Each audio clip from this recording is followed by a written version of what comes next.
Hi, I'm Carlin with this week's Science and Tech News.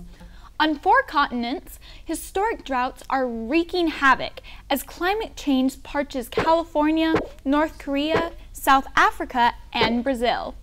Last week, we reported that 2015 is already the hottest year on record. Brutal heat waves are basically making people feel like an ant burned by sunlight through a magnifying glass.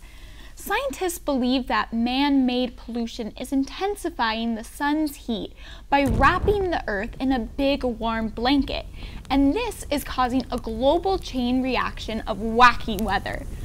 One of the worst side effects of our planet's fever is drought, where a region doesn't get enough rainfall and suffers a lack of water. That doesn't mean drought is always an unnatural event. Some places, like the desert-filled Middle East, basically have a permanent drought. And while 6 days of no rain in Bali, Indonesia would set off the drought alarm, Libya wouldn't even blink an eye at such lack of water. In fact, the annual rainfall in Libya is 7 inches.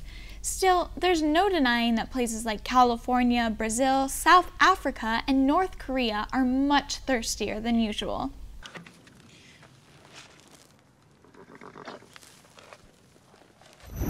What do SpaceX and Tesla founder Elon Musk, physicist Stephen Hawking, and Apple co-founder Steve Wozniak have in common? I mean, besides being brilliant.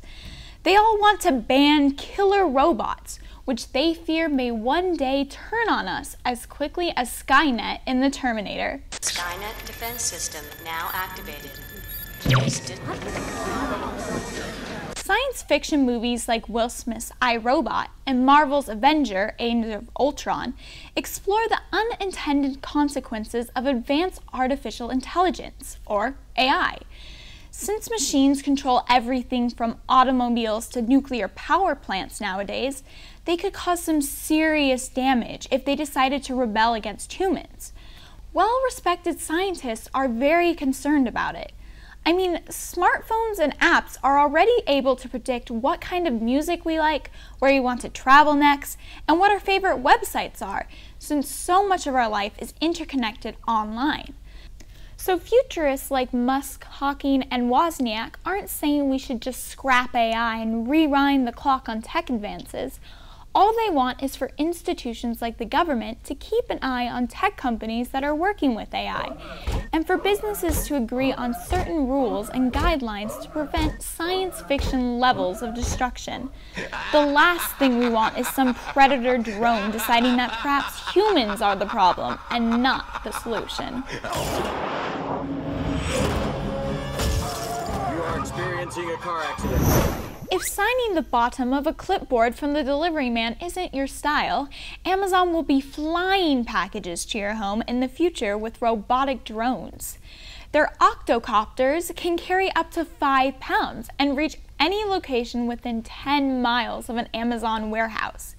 Jeff Bezos, the founder of Amazon, says, "I know this looks like science fiction." It's not.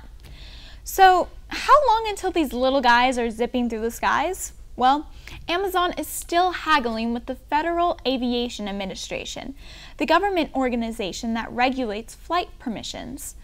Public officials, ordinary citizens, and private companies are worried about air traffic problems with drones, which is why Amazon recently suggested a superhighway in the sky. Although they can't exactly have floating traffic lights flashing red and green up in the clouds, Amazon wants to develop a communication system that'll allow everything from teeny bots to big commercial aircraft to avoid collisions.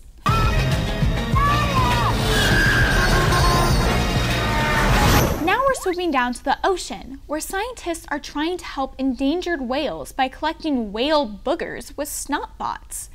An organization called the Ocean Alliance is crowdfunding $225,000 to create a snot bot. See, when whales sneeze, they shoot out fluids from their blowholes. This unique mixture is a treasure trove of biological data that offers clues to whale health. Usually snot samples are collected by chasing whales in a loud boat and hitting them with a dart. With a SnotBot, the drone can just scoop up the boogers directly after the whale sneezes. That way, the big gentle beasts aren't being harassed by nosy scientists. Here.